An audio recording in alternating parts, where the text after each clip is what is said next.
What if I told you there's a country, smaller than the state of New Jersey, where the government literally pays its citizens to exist, where there is zero income tax, where the local currency is the most valuable in the entire world, where luxury is not a lifestyle choice, it is just the standard?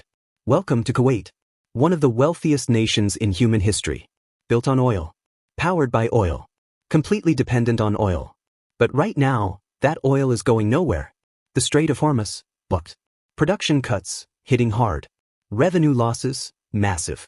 And then, as if that was not enough, Kuwait International Airport, attacked. In this video, we are going to answer the one question the whole world is asking right now. Is Kuwait safe after the airport attack? Stay until the end, because the answer is more complicated than you think. To understand why Kuwait is hurting right now, you need to understand one waterway. The Strait of Hormuz is just 33 kilometers wide at its narrowest point. But nearly 20% of the world's entire oil supply passes through it every single day. For Kuwait, this is not just a shipping lane. It is the only exit for every single barrel of oil Kuwait sells to the world. When the strait is blocked, Kuwait does not just feel it, Kuwait bleeds. Production cuts. Frozen exports. Plummeting revenues. A country that funds free healthcare, free education, and zero income tax entirely from oil money, suddenly staring at empty pipelines and falling numbers. Kuwait's sixth largest oil reserves in the world, 102 billion barrels, mean nothing if the oil cannot move. The Strait of Hormuz is Kuwait's lifeline. And right now, that lifeline is under serious threat. And then, June 2026. As if the economic pressure was not enough, Iranian drones struck Kuwait International Airport. A passenger terminal was heavily damaged. One person was killed. Dozens were wounded. The airfield was briefly closed completely.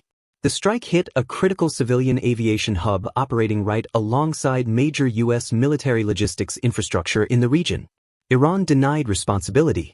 This was the first deadly attack in the Gulf since a ceasefire on April 8 had technically been in effect. And the shock that rippled through Kuwait, a country that had already survived one full invasion and occupation in 1990, was profound. Were you following this story as it happened? Drop a comment below. And this attack did not happen in isolation. Iran and America have been locked in a direct military confrontation across the Middle East. Iran and Israel have exchanged strikes.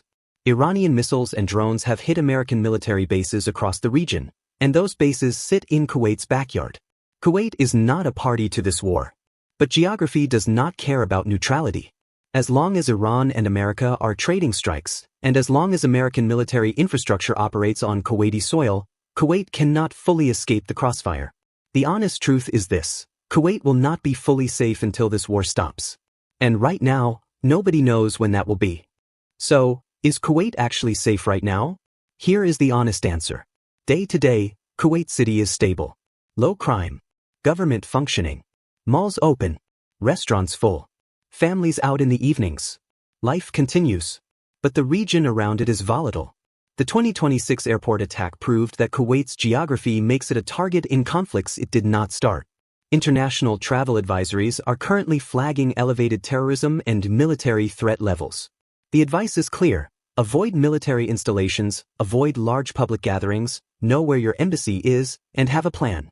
And yet, this is not Kuwait's first test.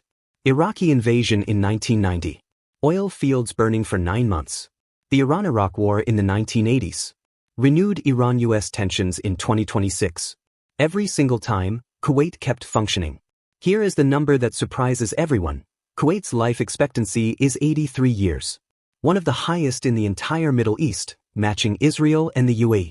One of the lowest death rates in the world, just 2.3 deaths per 1,000 people annually. World-class healthcare. World-class infrastructure. This is not a fragile state. It is a resilient one. So, would you travel to Kuwait right now? Vote in the poll or drop a comment. I genuinely want to know. Kuwait has survived invasion, occupation, burning oil fields, and now a drone strike on its own airport. And it is still standing. But surviving is one thing. What is life actually like inside this country right now? The culture, the people, the capital city, the women, the economy. That is exactly what we are covering in the next video, Real Life in Kuwait. Link is in the description. If this video gave you a clearer picture, hit like and subscribe. You do not want to miss part 2. This has been video 1. Is Kuwait safe? I'll see you in the next one.